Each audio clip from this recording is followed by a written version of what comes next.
Jesús de Nazaret, el hombre más famoso del mundo. ¿Un carpintero anónimo de Galilea que acabó crucificado por el Imperio Romano? ¿Un profeta apocalíptico que anunciaba el fin del mundo? ¿Un reformador judío enfrentado a las élites religiosas? ¿O una figura construida por sus seguidores, moldeada con el tiempo hasta convertirse en el Cristo de la fe? Lo cierto es que, 2000 años después, seguimos sin una respuesta única y consensuada. Los textos que lo narran no son biografías neutrales, sino relatos redactados décadas después. La arqueología nos da pistas, pero también hay muchos silencios, y mientras las fuentes cristianas lo elevan, las romanas apenas lo mencionan. Entonces, ¿de qué Jesús hablamos cuando hablamos de Jesús? ¿Del hombre real, con dudas y contradicciones, o del mito que la historia convirtió en universal? ¿De un revolucionario contra el poder o de un predicador de paz? ¿De alguien que fue olvidado por su tiempo o de alguien reinventado por los siglos? En este vídeo no vamos a repetir lo que siempre se dice, sino a mirar de frente esas preguntas incómodas, que sabemos, que se ha malinterpretado y que huecos de silencio siguen ahí. Y puede que la cuestión no sea solo quién fue Jesús, sino cómo lo hemos entendido y qué significa eso para nosotros hoy. Comenzamos.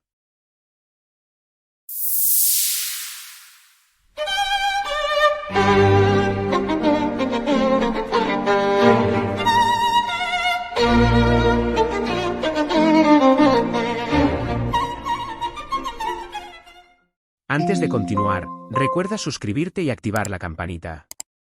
Así no te perderás ningún nuevo episodio. Para entender al Jesús histórico, primero tenemos que situarnos en su mundo. Judea, siglo I, una tierra pequeña, pero atravesada por tensiones enormes. Políticamente, estaba bajo el dominio del Imperio Romano. Después de la muerte de Herodes el Grande, la región se fragmentó y fue gobernada por sus herederos, aunque siempre bajo la sombra de Roma, que garantizaba cierto orden, aunque ese orden se sostenía en impuestos pesados, represión militar y un clima de descontento social permanente. Religiosamente, el judaísmo vivía un momento de intensa pluralidad, ya que no existía un único judaísmo, sino muchos. Estaban los fariseos, que daban importancia a la ley y a la tradición oral, los saduceos, vinculados al templo y a las élites sacerdotales, los esenios, aislados en comunidades como Qumran, esperando el fin inminente del mundo, y los celotes, que defendían la resistencia armada contra Roma. Según nos relata la Biblia, Jesús nació y predicó en este caldo de cultivo, donde religión y política eran inseparables. ¿Y qué nos dice la arqueología? Nazaret, el lugar donde los evangelios sitúan la infancia de Jesús, no aparece mencionado en ninguna fuente judía o romana del siglo I. Las excavaciones muestran que, si existía, era una aldea minúscula, agrícola, con apenas unas pocas decenas de casas, nada de una ciudad importante. Galilea, la región de Jesús, era un lugar con fuertes tensiones sociales. Había grandes proyectos urbanos, como la construcción de Séforis y Tiberíades, impulsados por Herodes Antipas, y a su lado, campesinos que vivían casi en la subsistencia. Pues ese contraste es donde surge la figura de un predicador que habla del reino de Dios y de justicia para los pobres. Así que, antes de hablar de milagros o parábolas, hay que tener claro que Jesús no debió nacer en un vacío, sino en un mundo ocupado, fragmentado y conflictivo, un mundo donde la opresión extranjera, las divisiones internas y la expectativa de un Mesías liberador marcaban cada aspecto de la vida cotidiana. Ese es el escenario donde comienza nuestra historia. Cuando nos preguntamos qué sabemos de Jesús, lo primero es revisar nuestras fuentes y las principales son los evangelios, pero ¿cuándo se escribieron? Lo cierto es que ninguno fue escrito durante la vida de Jesús, ni inmediatamente después de su muerte. El más antiguo que tenemos es el Evangelio de Marcos, redactado hacia el año 70 después de Cristo, es decir, unos 40 años después de la crucifixión. Después vienen Mateo y Lucas, entre los años 80 y 90. Ambos se inspiran en Marcos, y según la mayoría de los estudiosos, también en una fuente común hoy perdida, que los expertos llaman Q. Estos evangelios ya reflejan un cristianismo más organizado, con comunidades que intentan armonizar el mensaje de Jesús con sus propias realidades. Finalmente está el Evangelio de Juan, escrito hacia el año 100, unas 7 décadas después de los Hechos, y su visión de Jesús es mucho más teológica y mística. Aquí ya no vemos al predicador judío de Galilea, sino al Verbo hecho carne. Esto significa que la distancia entre los hechos y los relatos es de varias décadas, lo suficiente para que la memoria cambie, las historias se transformen y las comunidades adapten el mensaje a sus necesidades. Además, junto a los evangelios canónicos, existieron muchos otros textos, los llamados apócrifos, que muestran versiones alternativas de la vida y las palabras de Jesús. El más antiguo es el Evangelio de Tomás, escrito en torno al año 50 a 60 DC, prácticamente contemporáneo a Pablo y más antiguo incluso que el Evangelio de Marcos. No narra milagros ni la pasión, solo recoge dichos de Jesús, algunos muy distintos de los canónicos, por ejemplo dice, el reino ya está aquí, no vendrá después. Jesús rechaza la práctica del ayuno, la oración ritual y la limosna como medios de salvación. María Magdalena aparece como discípula privilegiada, el reino es interior, no externo, el autoconocimiento como camino a la salvación y por si fuera poco, Jesús se ríe de la práctica religiosa vacía. Después está el Evangelio de Pedro, compuesto hacia el 80 a 90 DC, con un relato de la pasión y la resurrección cargado de elementos fantásticos, como una cruz parlante. Y también encontramos el protoevangelio de Santiago, redactado hacia el 120 DC, que no habla de la vida pública de Jesús, sino de la infancia de María y los orígenes milagrosos del propio Jesús. Estos textos nos recuerdan que, en sus inicios, el cristianismo no fue una sola voz, sino un coro de interpretaciones en competencia. Aclarado esto, comencemos por su nacimiento. Cuando pensamos en el alumbramiento de Jesús, la imagen que viene a la cabeza es casi siempre la del pesebre, los pastores, los ángeles y la estrella de Belén, pero ¿qué sabemos realmente de este episodio? Lo primero que debemos tener claro es que los relatos del nacimiento no aparecen en todos los evangelios. Marcos y Juan no dicen nada sobre la infancia de Jesús, solo Mateo y Lucas incluyen relatos de la Natividad, y lo hacen con versiones distintas entre sí, lo cual nos da una pista, no estamos ante una memoria histórica, sino ante construcciones teológicas. Por ejemplo, Mateo habla de la estrella que guía a los magos y de la huida a Egipto, Lucas, en cambio, describe el censo y el pesebre en Belén. Son narraciones llenas de símbolos, que buscan conectar a Jesús con las profecías del Antiguo Testamento y no tanto con hechos verificables. No hay restos que nos hablen de reyes, caravanas de sabios o grandes escenas navideñas. Pero lo que sí parece claro es que Jesús creció en un entorno rural, pobre y muy alejado del esplendor. ¿Y la fecha? El famoso 25 de diciembre no aparece en la Biblia. Esa fecha se fijó siglos después, coincidiendo con celebraciones paganas del solsticio de invierno. Es decir, la elección del día no tiene base histórica, sino simbólica.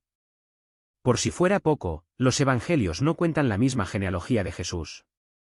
Mateo lo conecta con Abraham y el rey David a través de Salomón, mientras que Lucas lo lleva hasta Adán, pasando por Natán, otro hijo de David, dando dos listas distintas, con nombres distintos, como puede ser el mismo linaje. Ambas genealogías pasan por José, pero los mismos evangelios afirman que Jesús nació de una virgen, sin intervención de José, por lo que ¿para qué serviría trazar una línea de sangre que no aplica? Lo que entendemos hoy es que esas genealogías no eran padrones civiles, sino relatos teológicos con fines distintos, ya que Mateo quería mostrar a Jesús como el Mesías de Israel. En cuanto Lucas lo presenta como Salvador de toda la humanidad. Los evangelios canónicos guardan un gran silencio sobre Jesús. Cuentan su nacimiento y luego hay 3 décadas en blanco antes de predicar. Probablemente porque los evangelios no buscaban hacer una biografía, sino transmitir un mensaje teológico. Pero los evangelios apócrifos intentaron llenar ese silencio. El Evangelio de Tomás de la infancia del año 150 al 180 cuenta que el niño Jesús moldeó pajaritos de barro y con un aplauso los hizo volar. No sabemos nada histórico de su infancia, pero sí que las comunidades posteriores imaginaron a un niño prodigioso, capaz de obrar milagros desde pequeño. Y en contraste, los evangelios oficiales prefirieron mantener ese misterio. Veamos sus milagros. Uno de los elementos más llamativos en los evangelios sinópticos es la cantidad de exorcismos atribuidos a Jesús. Marcos, Mateo y Lucas nos muestran a Jesús enfrentando espíritus impuros, que dominaban a personas, desde el famoso endemoniado gadareno hasta curaciones en las sinagogas. La imagen no es solo la de un sanador, sino la de alguien que tenía poder sobre lo invisible, los demonios. Los relatos de curaciones se repiten una y otra vez, paralíticos que caminan, ciegos que recuperan la vista o mujeres con hemorragias crónicas que quedan libres de su enfermedad.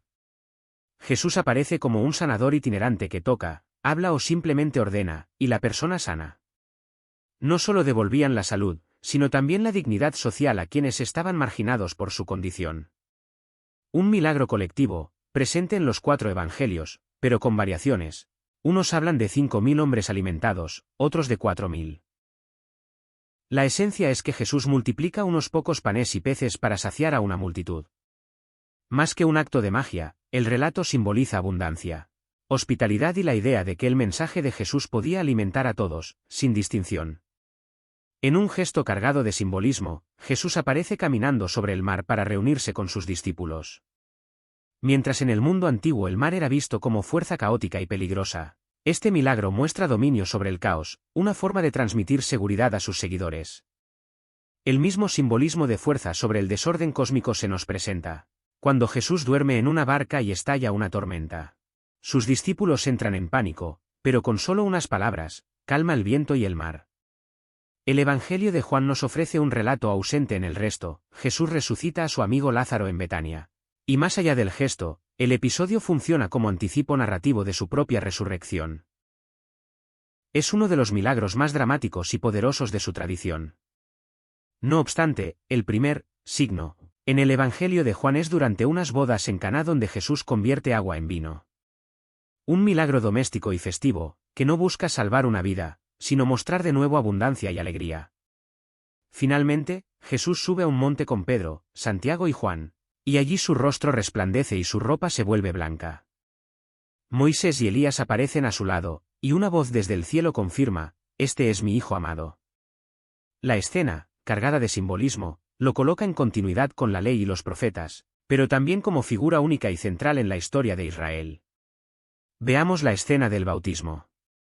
El bautismo, tal como lo entendemos hoy, tiene su punto de partida en la figura de Juan el Bautista. Juan predicaba en el desierto del Jordán, llamando al arrepentimiento y a un cambio de vida. Su gesto de sumergir en agua no era una invención nueva, sino un símbolo cargado de continuidad con las purificaciones rituales del judaísmo, los mikvaot, baños de agua para la pureza ritual, presentes en Jerusalén y en Qumrán. Los apóstoles. Los conocemos como los 12, pero cuando abrimos los evangelios nos encontramos con algo curioso. Las listas no siempre coinciden. En el Evangelio de Marcos, aparecen Simón Pedro, Santiago y Juan, Andrés, Felipe, Bartolomé, Mateo, Tomás, Santiago hijo de Alfeo, Tadeo, Simón el cananeo y Judas Iscariote. Esa es la lista básica, la que luego retomarán los otros evangelistas. Mateo repite casi lo mismo, pero cambia a Tadeo por Lebeo, por sobrenombre Tadeo. Una variación pequeña. Lucas ofrece otra lista similar, pero menciona a Judas de Santiago en lugar de Tadeo, y recalca que Judas Iscariote fue el traidor. Juan complica más la cuestión, no da una lista formal. Los discípulos aparecen de forma dispersa en distintas escenas: Andrés, Simón Pedro, Felipe, Tomás el mellizo, Judas Iscariote y Natanael, identificado con Bartolomé, pero nunca un catálogo. Por lo que los evangelios no nos transmiten una lista única y definitiva, lo que tenemos son tradiciones diversas que con el tiempo se armonizaron para dar la imagen solemne de un grupo cerrado, que más tarde se presentará como el fundamento de la Iglesia. Ya que hablamos de los apóstoles, un nombre resalta sobre todos: Judas Iscariote, el traidor. Los evangelios coinciden en que formaba parte del grupo cercano, pero difieren en los detalles. Marcos dice que entrega a Jesús tras pactar con los sumos sacerdotes a cambio de dinero. Mateo añade que fueron 30 monedas de plata, con fuerte simbolismo en el Antiguo Testamento, y relata que Judas arrepentido devuelve el dinero y se ahorca. Lucas introduce un elemento nuevo, afirma que Satanás entró en Judas antes de la traición, dándole un carácter espiritual, y Juan endurece aún más el retrato, lo tilda de ladrón, alguien que robaba de la bolsa común, y durante la última cena señala que el diablo lo poseyó. ¿Y su final? En Mateo, Judas se ahorca; en los Hechos de los Apóstoles, en cambio, se cuenta que cayó, se reventó y sus entrañas se esparcieron en el campo. Dos relatos diferentes, un mismo desenlace. Pero hay más. Fuera de los evangelios aceptados por la Iglesia, existe el Evangelio de Judas, un escrito apócrifo descubierto en Egipto y datado hacia el siglo II después de Cristo. Leemos que Judas no es el villano, sino el discípulo más cercano que recibe de Jesús un conocimiento secreto. Su traición no sería un acto de maldad, sino parte del plan divino, entregar al Maestro era necesario para liberar su espíritu del cuerpo. Obviamente, la Iglesia lo rechazó como herético, pero hoy nos sirve para recordar que en los primeros siglos del cristianismo existía una gran diversidad de visiones sobre Jesús, sus discípulos y el sentido mismo de la fe. Pasemos al tema de la muerte y resurrección. Los evangelios coinciden en señalar la crucifixión de Jesús bajo Poncio Pilato, pero difieren en algunos detalles, la hora exacta, las últimas palabras de Jesús, e incluso quién estuvo presente en la cruz. Lo que sí repiten con fuerza es el relato de la resurrección, y aquí aparece una figura clave, María Magdalena, ya que todos los evangelios la mencionan como testigo principal del sepulcro vacío. En Juan, es aún más relevante. Es ella quien primero encuentra a Jesús resucitado y quien recibe el encargo de anunciarlo a los discípulos. Este protagonismo femenino es llamativo, porque en una sociedad donde el testimonio de las mujeres apenas contaba, los evangelios colocan a una mujer como primera testigo de la resurrección. Más allá de las diferencias en cada narración, el mensaje central es claro. La figura de Jesús no terminó en la cruz, sino que la fe cristiana nace precisamente del anuncio de su resurrección, con María Magdalena en primera fila. Un detalle clave en los relatos de la muerte y resurrección de Jesús es la relación con la Pascua judía. Mateo, Marcos y Lucas sitúan la última cena como una cena de Pascua, la noche en que los judíos celebraban la liberación de Egipto. En cambio, el Evangelio de Juan presenta a Jesús muriendo en la cruz justo cuando en el templo se sacrificaban los corderos pascuales, donde Jesús mismo aparece como el verdadero Cordero de la Pascua. De estas diferencias surge también la discusión sobre la fecha exacta de la Pascua cristiana, ya que durante los primeros siglos hubo debates. Algunos grupos querían celebrarla siempre en la fecha de la Pascua judía, el día 14 de Nisán, sin importar el día de la semana. Otros defendían que debía ser siempre en domingo, día de la resurrección, hasta que en el concilio de Nicea del año 325, el emperador Constantino decidió que la Pascua cristiana se celebraría el domingo siguiente a la primera luna llena de primavera, lo que explica por qué la fecha cambia cada año. Por último, veamos sus enseñanzas.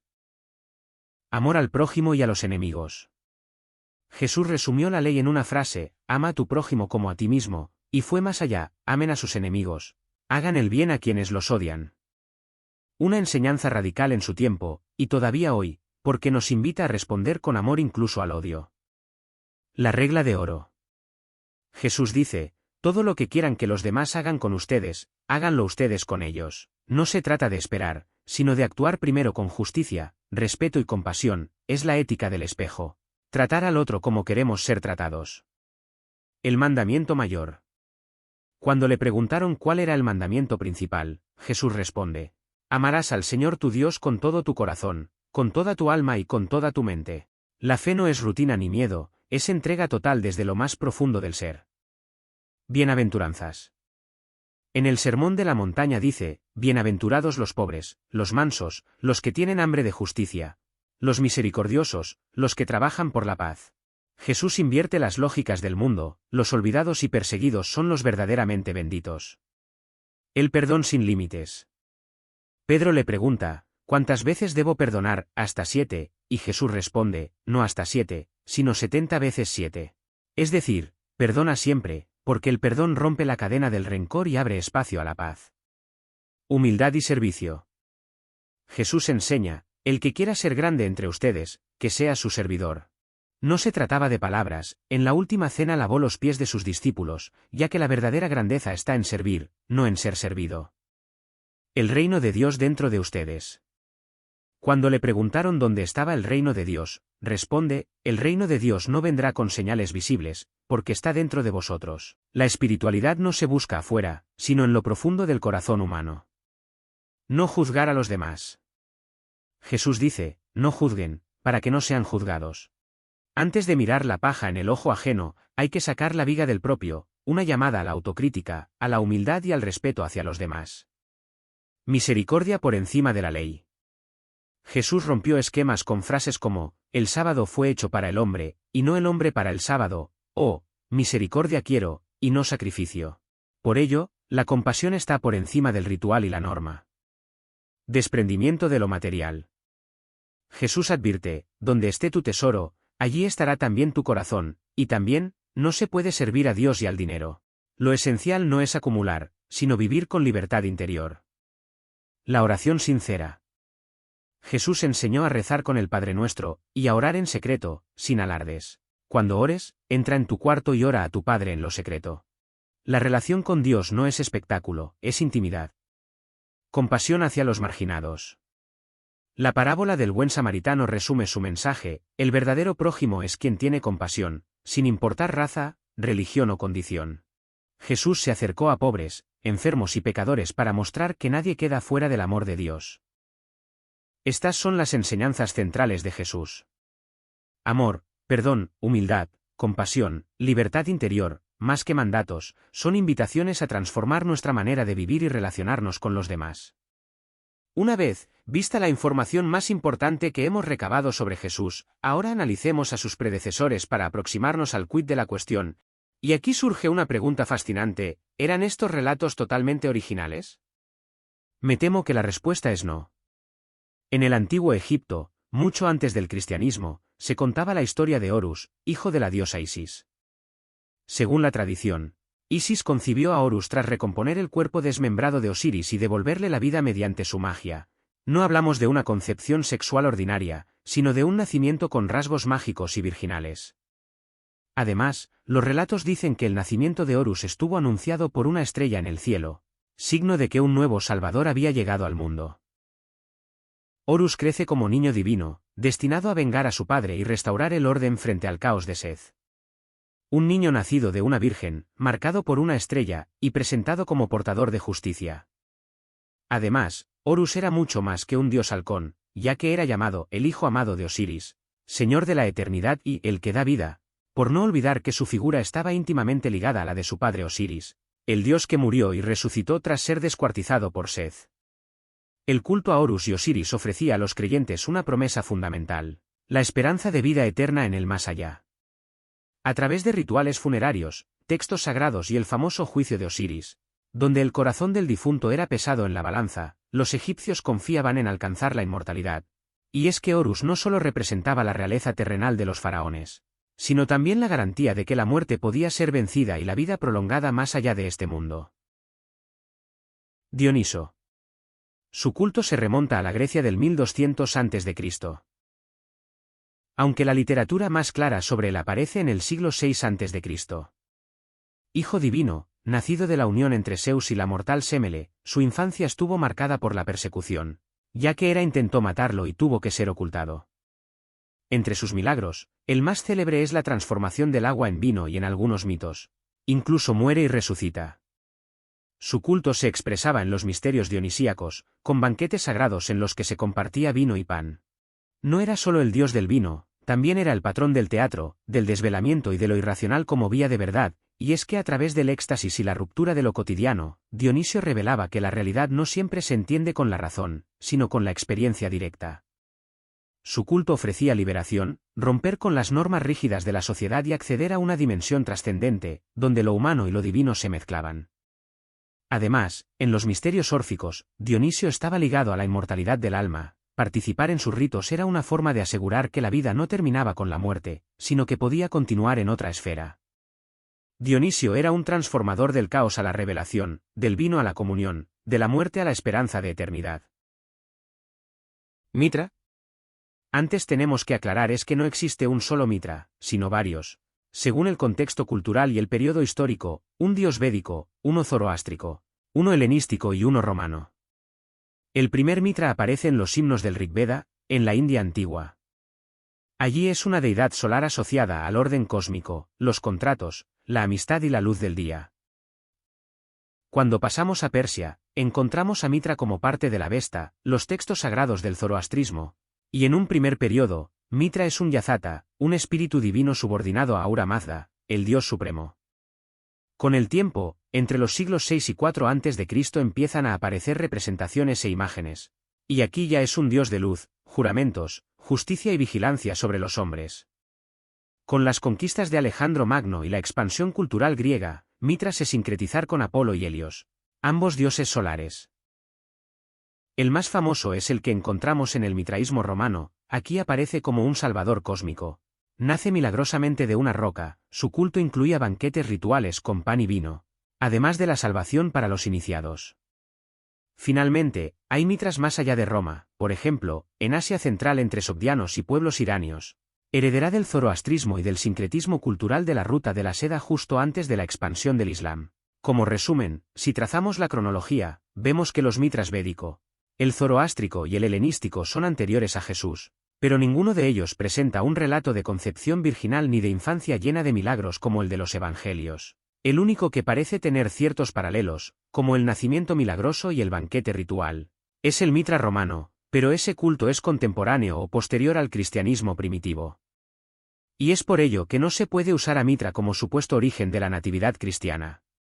El Mitra persa era el dios de la verdad, de la alianza y de la luz.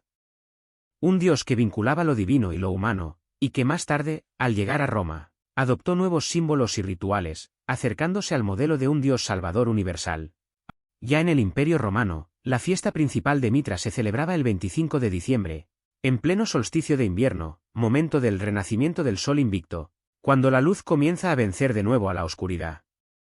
En las representaciones del mitraísmo romano, Mitra aparece rodeado de 12 figuras asociadas al zodiaco, un círculo cósmico con el que comparte banquetes, simbolizando la unión del dios con sus seguidores en torno a los ciclos del universo. Los iniciados en este culto participaban en una comida ritual con pan y vino, pero no era una simple comida, sino un signo de comunión con el dios, un recordatorio de que la vida se renueva a través de lo sagrado.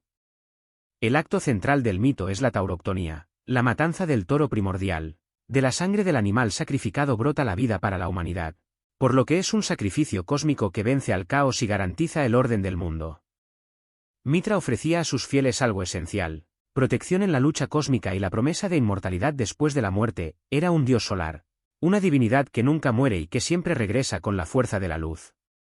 Como ya hemos comentado, este Mitra fue coetáneo del cristianismo primitivo y por eso no podemos afirmar que un credo venga directamente del otro, sino más bien que fueron hermanos mellizos, dos caminos distintos que, en un mismo tiempo histórico, ofrecieron respuestas similares a las grandes preguntas del ser humano. Actis. Su culto se originó en Frigia, en Asia Menor, hacia el 1200 a.C. Pausanias y Arnovio recogen sus leyendas y hablan de un joven hermoso, amado por la diosa Cibeles, la Gran Madre.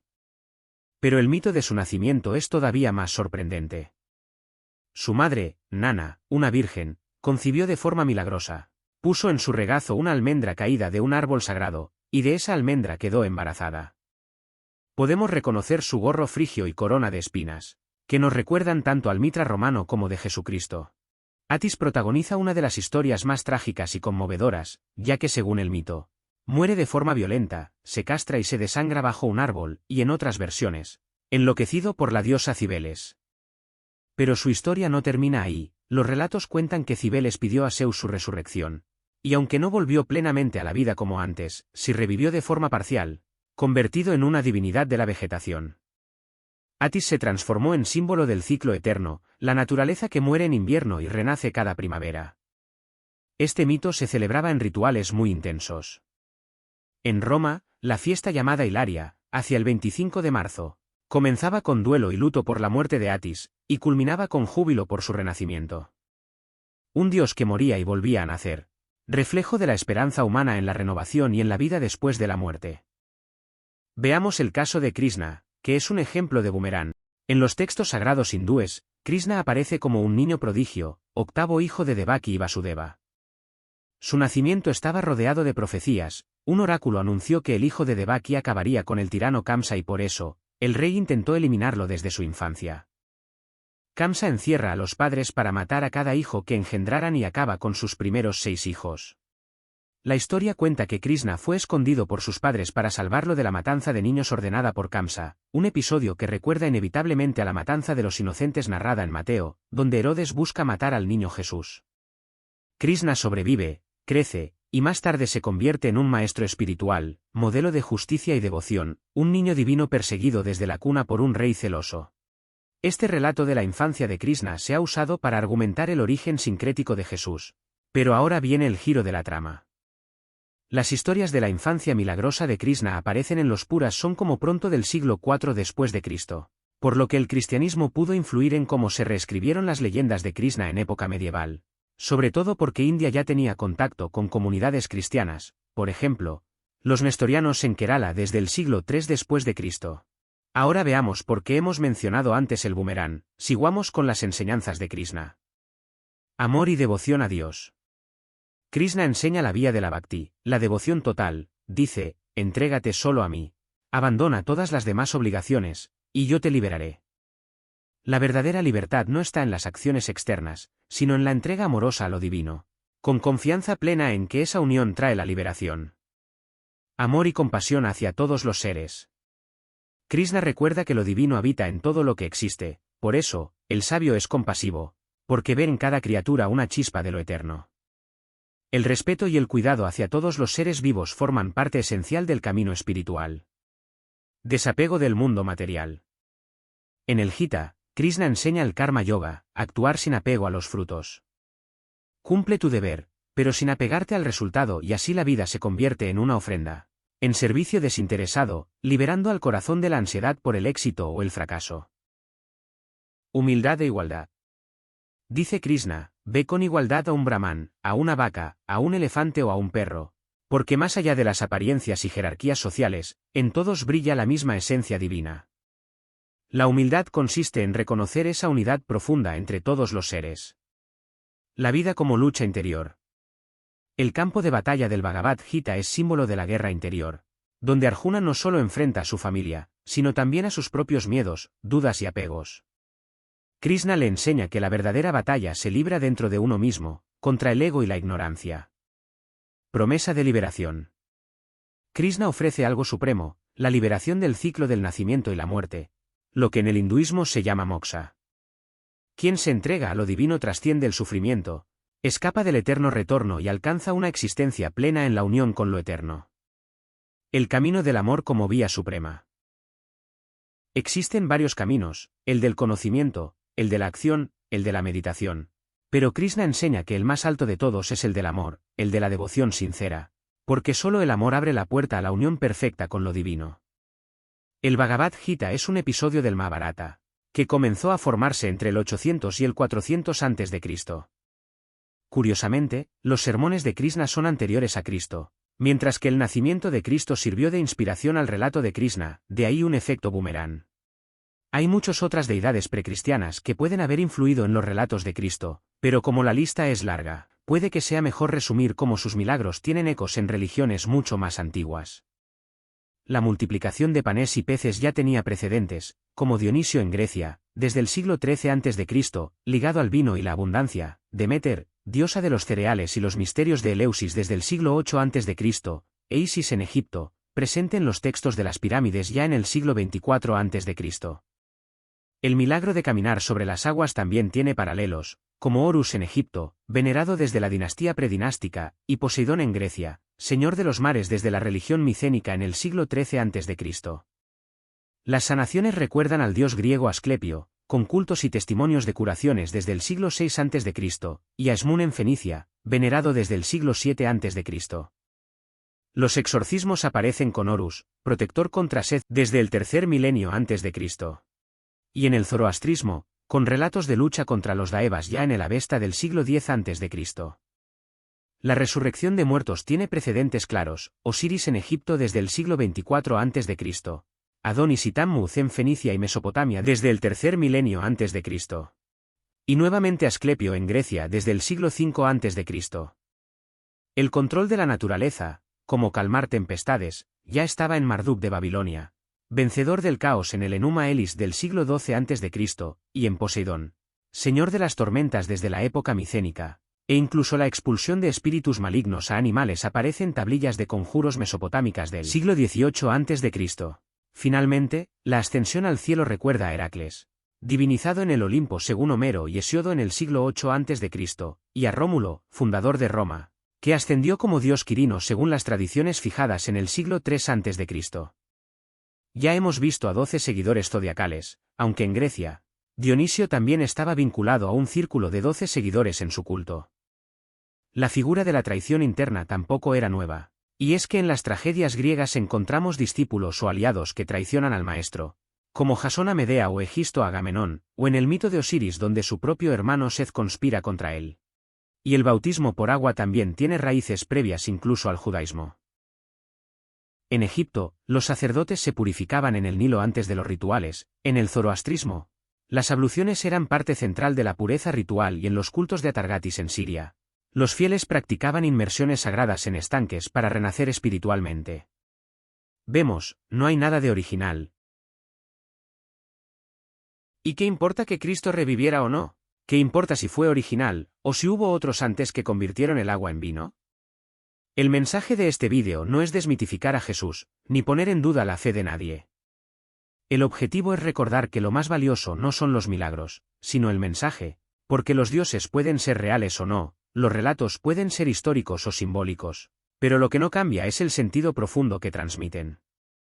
No importa el emisor, sino el mensaje y cómo éste cambia al receptor del mensaje. Seamos cristianos, musulmanes, judíos, zoroástricos, hindúes o confucianistas, las enseñanzas de amor, compasión y justicia son universales. Son una invitación a liberarnos de la ignorancia y a construir un mundo mejor, y no porque lo diga un Dios, sino porque es lo mejor para nosotros mismos y para quienes vendrán después. Te dejo en comentarios la bibliografía de este vídeo y te aconsejo algún que otro libro. Si te ha gustado, te recomiendo mi obra, El sueño de Brahma. Novela histórica ubicada en el siglo III a.C. entre la India y Persia. Muchas gracias y hasta el próximo vídeo.